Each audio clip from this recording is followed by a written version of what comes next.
Вы писатель не из Беларуси, а из Объединенной Европы. Нема адзінага беларускага народу, яго нема і ўжо відаць ніколі і не будзе. Народа нема, а нацыя ёсць. Нацыя ёсць, яна хварэе, нейкія хранічныя хваробы ёсць, але гэта не смяротныя хваробы. Мы будем говорить про национальную идею. Мы живем в мире наций. Место белорусов у сусвете. Циником выступаете все.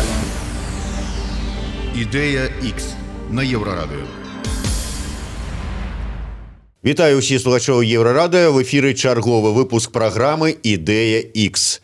Адмысловы выпуск, падчас якога мы не будем шукаць, прамаўляць і намацаваць беларускую нацыянальную ідэю. Але гэта недакладна.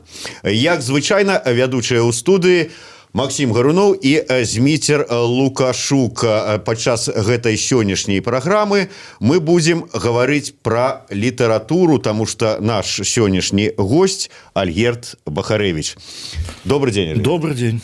Спадар Альгерд, давайте каб ўсё ж таки людям патлумачыць, чаму мы вырашылі нібыта змяніць наш фармат.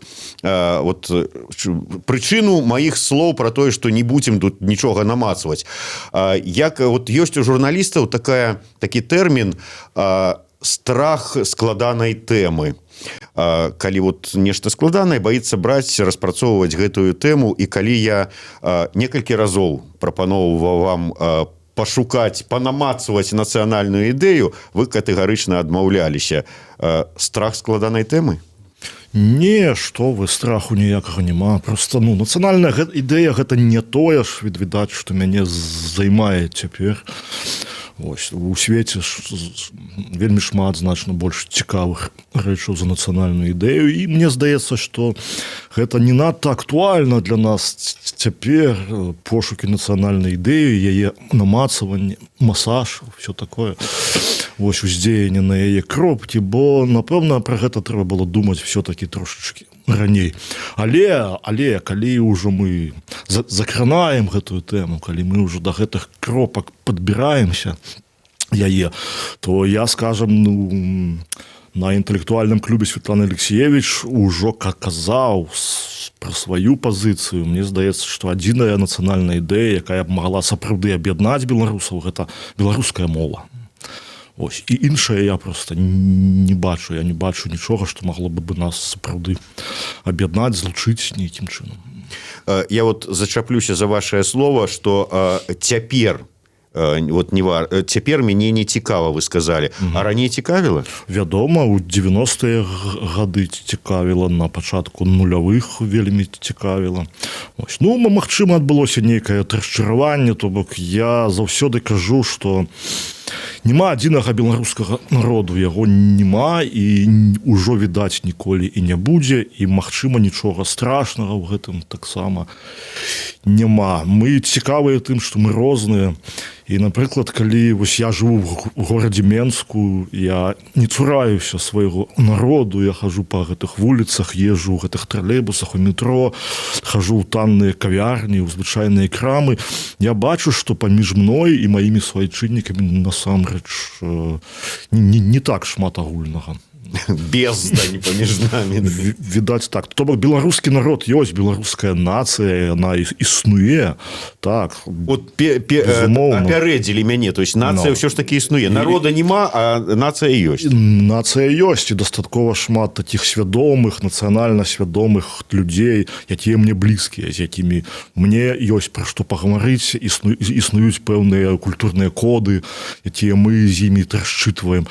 Але ў той жа час ёсць людзі, якія, здаецца, жывуць зусім побач, зусім блізка, але я не ведаю, як з імі гаварыць, пра што з імі гаварыць. То бок паміж намі сапраўды нейкая бездань.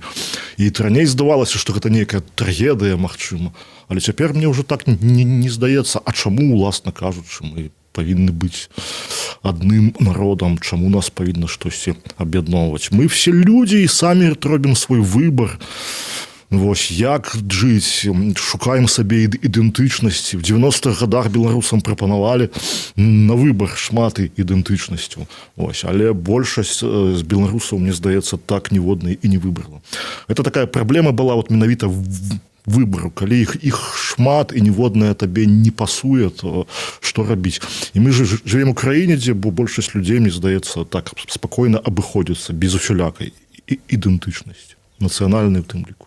Бачыце, вы мяне троху заблыталі. А Валерый Карбалевіч, калі быў у нас у студыі, ён сказаў так: пакуль у нас тут у Беларусі жыве насельніцтва. З яго трэба паступова сфармаваць народ, а потым з народа нацыю. А у вас неяк наадварот. Нацыя ёсць, а вот народа няма.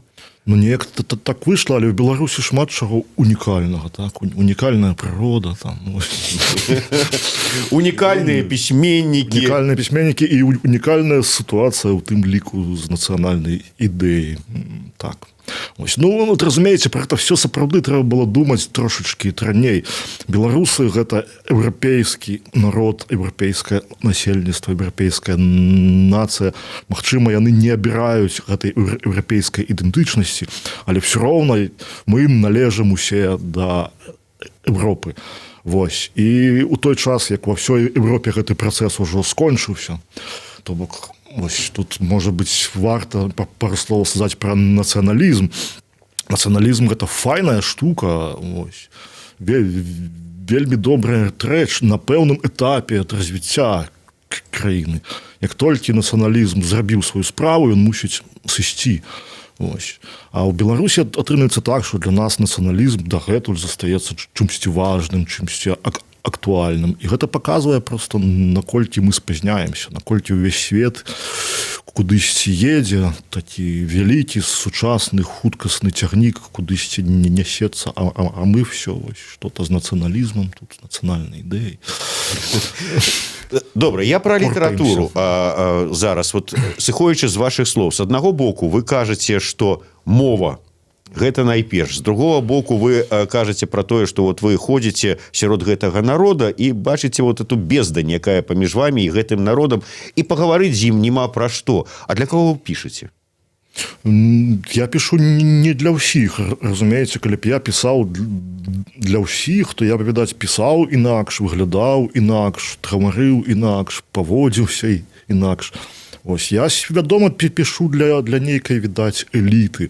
Эліты не ў тым сэнсе, што для найлепшых людзей, але для тых, хто гатовы ўспрымаць складаныя тэксты, для тых, хто да гэтага падрыхтаваны.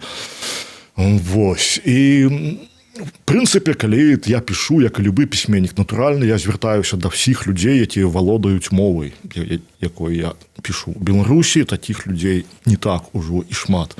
Ті здольныя ўспрымаць складаныя тэксты на беларускай мове. Калі вы чыталі мае кніжкі, вось паглядзіце, там адна ляжыць, у вас адна ляжыць так. Та кнігі напісаныя па-беларуску, дастаткова складана, з дастаткова складаным такім стылістычным элементам, так? Вось, да таго, што напісаныя Трашкевіцаю, свядома напісаныя Трашкевіцаю. То бок я таксама нейкую дыстанцыю такую траблю адмыслова паміж сабой і так званымі людзьмі, так званым народам. Вось, я не звяртаюся да ўсіх і зусім не прагну такой усеагульнай любові і разумення. А вот у вас проданных экземпляров книг, вот ваших тиражей, где больше? В Беларуси, в Евросоюзе или в России? Ну, відаць, на дадзены момант у Расіі, таму што «Сабакі Европы», вось я прынёс паказаць гэтыя расійскія выданні. Вось было першае выданне «Сабак Европы» па-расійску, яно ўжо скончылася. Вось там ляжыць другое выданне, якое ўжо сканчаецца. Гэта таксама, насамрэч, невялікія тиражи абсолютно, але яны большие, чем в Беларуси. Просто я где-то в ваших интервью читал о том, что вас издавали и во Франции, вас издавали... Ну, некалькі кніг, так. У мяне 2 кнігі выйшла ў Нямецчыне, 2. Так, одна ў Францыі, одна ў Расіі, 2 ў Польшчы і одна выйдзе ў Вялікай Брытаніі увесну. Просто я вот так тщательно слежу за вашей страницей на Фейсбуке, и у меня сложилось впечатление, что вы писатель на белорусском языке, но вы писатель не из Беларуси, а из Объединенной Европы. Ну, то есть большая Объединенная Европа, Вот. Я говорю именно объединенная Европа, не Германия, не Франция, именно объединенная Европа, включающая в себя и Скандинавию, и Италию, и Грецию. Вот. Это огромная страна. Да, там, вот. И эта страна, она, в общем, очень культурная. И она поддерживает она поддерживает литературу на всех языках, в том числе и на каких-то вот языках, которые вот на грани исчезновения. Вот недавно я читал, что в Норвегии норвежское правительство, оно настолько богато, культурно и просвещено, что вот ради культурной ценности возобновило язык саамов. Были там саамы, вот они этот язык возобновили. И вы вот в этом смысле для Объединенной Европы какой-то такой славянский саам. Вот есть белорусские белорусы, но они на своем языке не говорят. Этот язык исчезает, но мы, как культурные европейцы, поддержим лучших из них, писателей некоторых. Вот они будут жить у нас, там, будут писать у нас, мы будем им помогать, мы будем издавать их, мы будем общаться с ними, обсуждать их творчество. И таким образом этот исчезающий язык, он никуда не денется. Да? Вот мы его таким образом заморозим. И в этом смысле вы мне кажетесь не белорусским писателем, а вы, мне кажетесь, таким писателем из Объединенной Европы, и вы как бы писатель из Брюсселя здесь. И поэтому, может быть, вам тут не с кем поговорить, потому что, вы не местный. Окей. Но мне тут і ёсць чым пагадзіцца, і ёсць што запярэчыць таксама. З чым я тут згодны? З тым, што сапраўды у мяне вельмі моцная гэтая еўрапейская ідэнтычнасць. Для мяне гэта вельмі важна. Вот эта ідэя аб'яднанай Еўропы, ідэя Беларусі ў Еўропе.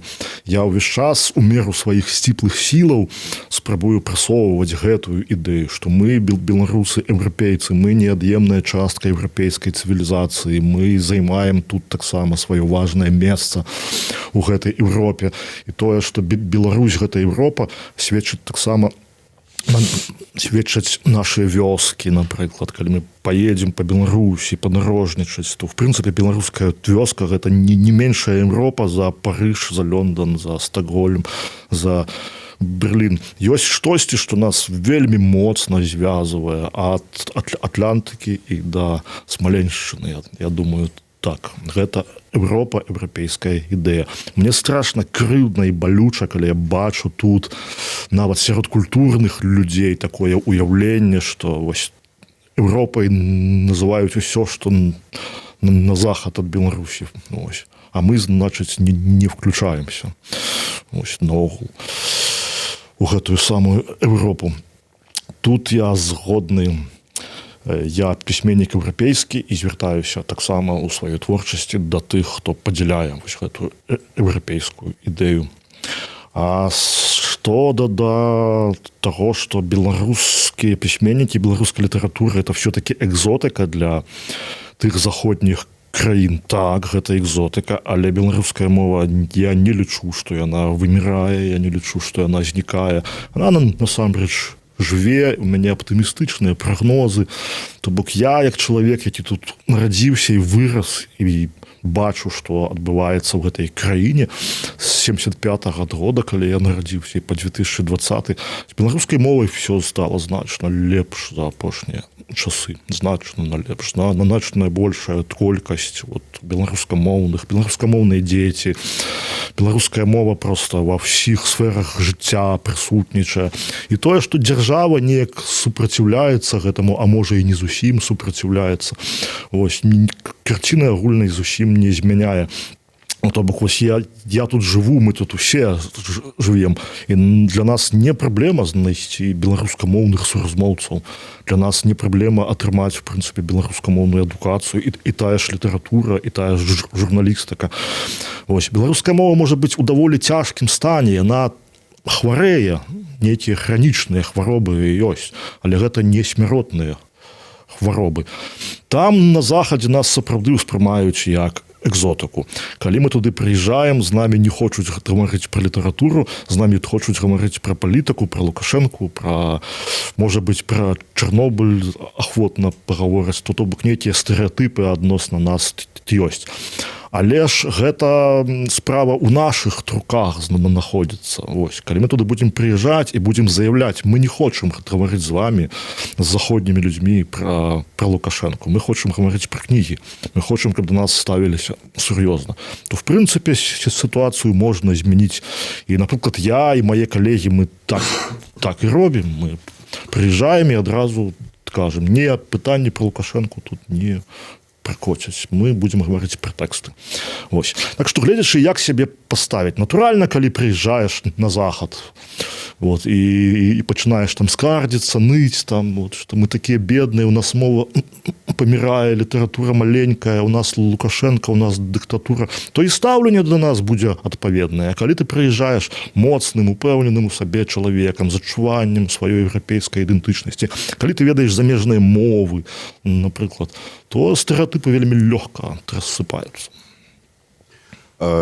Вот про мову. Мне, конечно, вельмі прыемна было пачуць ад вас вот гэтыя словы за тое, што і у лепшым стане, і там усё выдатна з мовай, але, думаю, шмат хто з вас не пагодзіцца і пачнуць гаварыць пра скарачэнне колькасці беларускамоўных школ нават у параўнанні з Савецкім Саюзам часамі тымі, пра адсутнасць вышэйшай навучальнай установы на беларускай мове і пра тое, што перасталі там раёнкі выхадзіць па-беларуску, як было савецкія часы, дзяржаўнае радыё, тэлебачанне, якое таксама было беларускамоўнае, зараз не, і гэтак далей пералічваць можна шмат.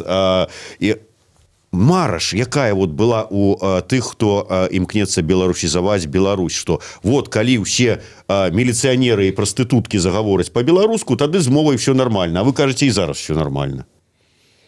Праблемы, безумоўна, ёсць, і іх шмат, але гэтая беларускамоўная супольнасць у нас, што, в прынцыпе, учора было прадэманстравана на мова-фэсце, дастаткова такая згуртаваная. Вось, яна гатовая мову абараняць, гатовая абараняць сябе, распрацаваныя пэўныя механізмы гэтай самаабароны. Вось, і таму, я не лічу, што все проста настолькі катастрафічна. Ось, ёсць людзі, якія гатовыя за гэтую мову сапраўды ісці на нейкі подзвіг. Ось. Ёсць людзі, якія проста на сваім энтузіязме яе выцягваюць.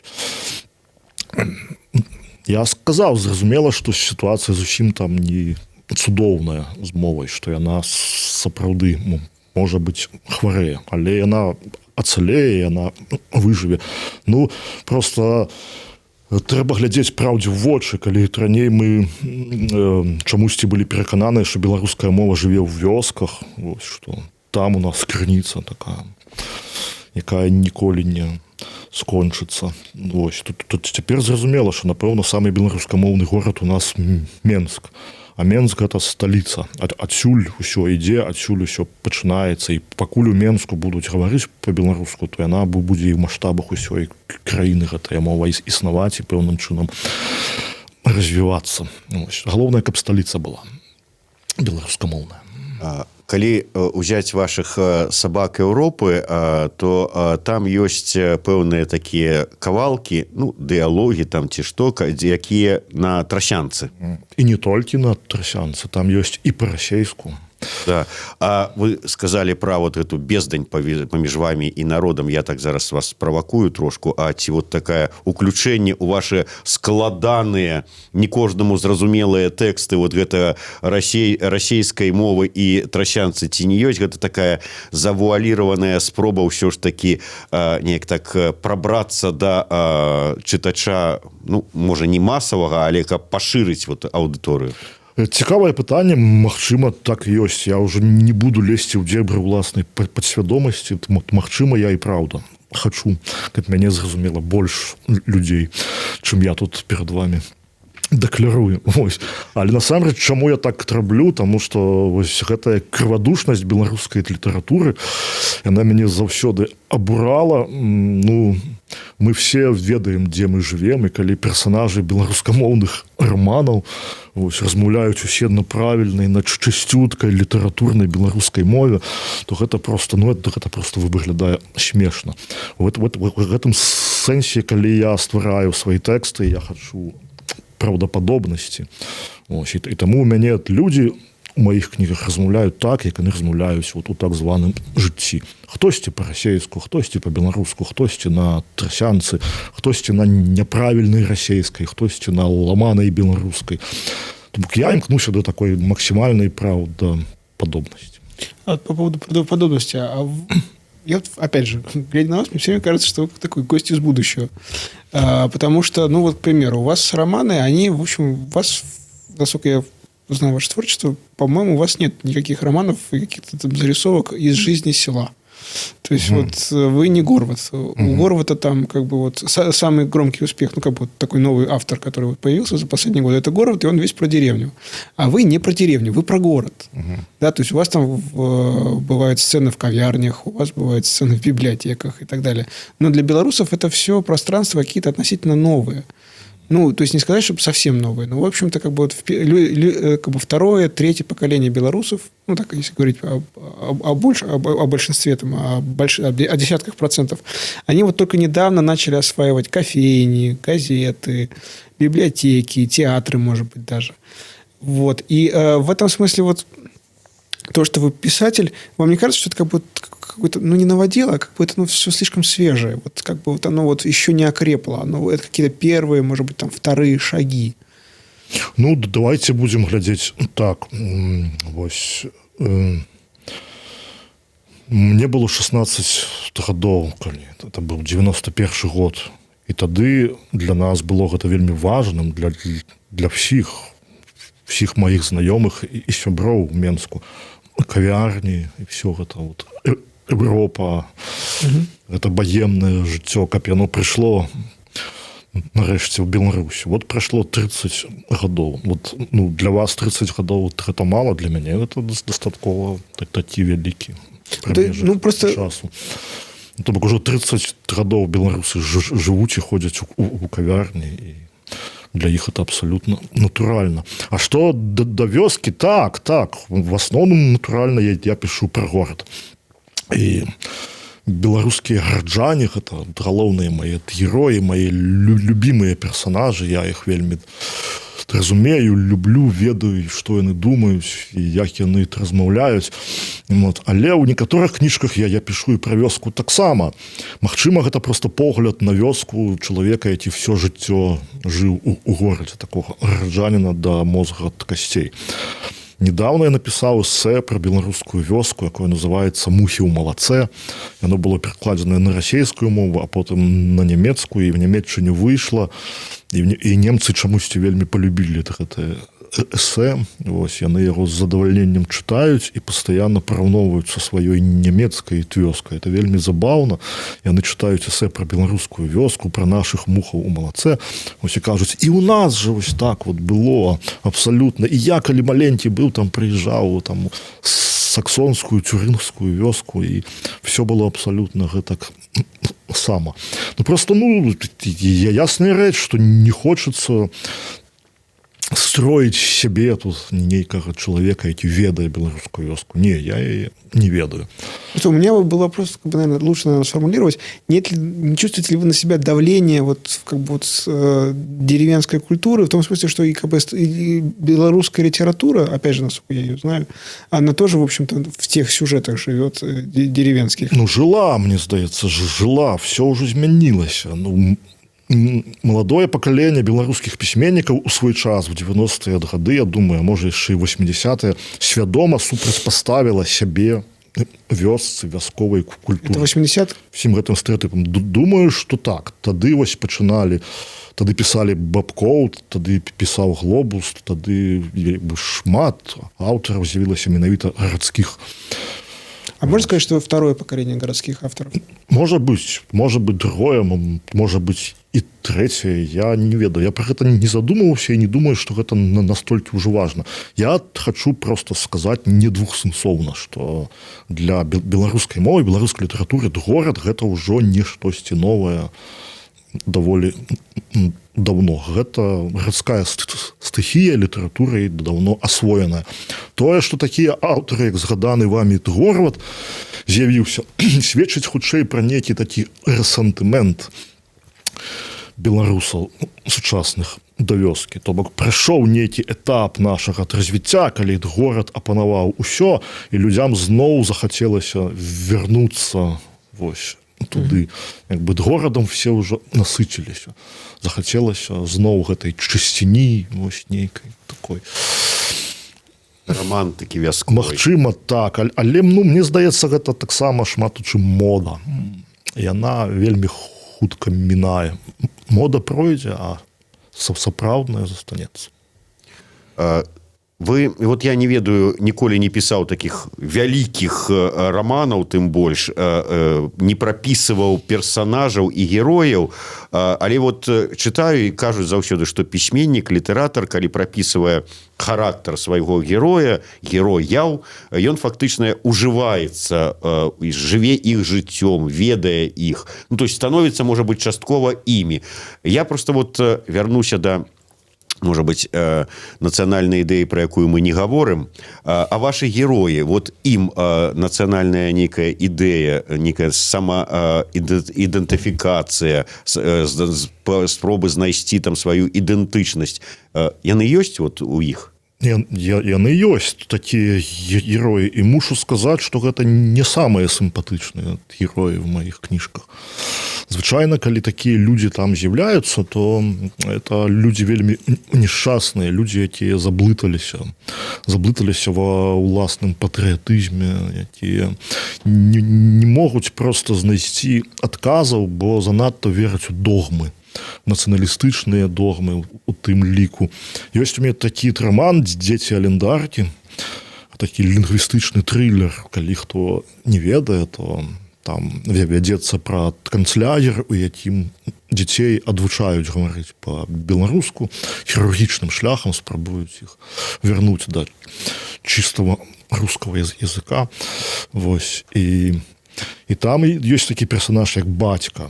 Бацька дзяўчынкі беларускамоўнай, які перакананы, што вось ягоная дачка – это апошняя беларускамоўная дзяўчынка на Беларусі. І вось яна не проста дзяўчынка, она не мусіць быць проста дзіцём. Яна тая, хто панясе беларускую мову далей. То бок ён ускладае на маленькую дзяўчынку вялікую нацыянальную місію. І в гэтым, натуральна, трагедыя гэтага персанажа, але з другога боку, ну, гэта злачынства. Браць і ламаць дзіцёнку жыццё тым, што ты ускладаеш на яго такія дарослыя, такія сур'ёзныя рэчы. Ось. Ну, не тое, каб это адмоўныя персонажы. Не, але яны складаныя і вельмі нешчаслівыя.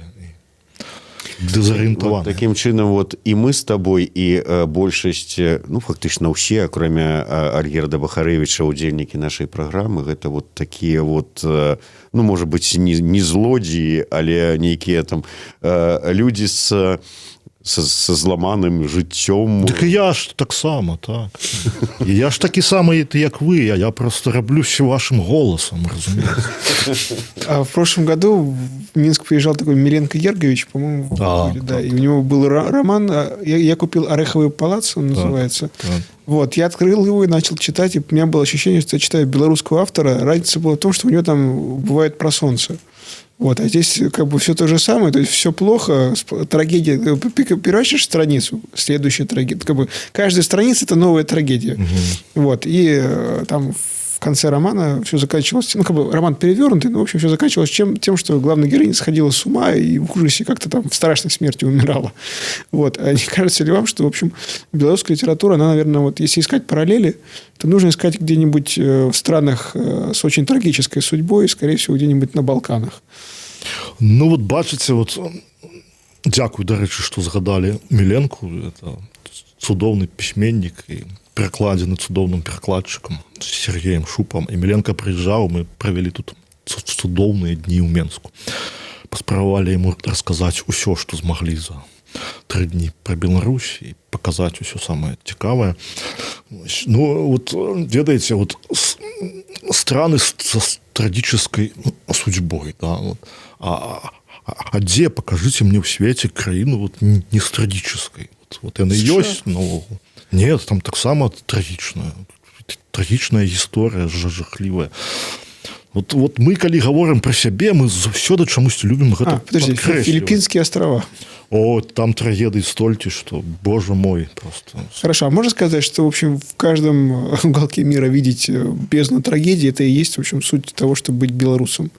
Белорус, он живет в трагедии, видит кругом трагедию, и, в общем, он сам трагедия. Я бы перафармуляваў, бачыць паўсюль трагедыі і бачыць все самае кепскае, цёмнае, вось, это задача хутчэй не беларусаў, а літаратараў. Белорусских литераторов. Просто, навошта пісаць кнігі, калі тут тебе так все светла ў жыцці, так цудоўна, ты належыш да шчаслівай нацыі, як бы, у якой не трагічны лёс, а шчаслівы лёс. Ва ўсіх у нас трагічныя лёсы, у нашых суседзяў ён не менш трагічны.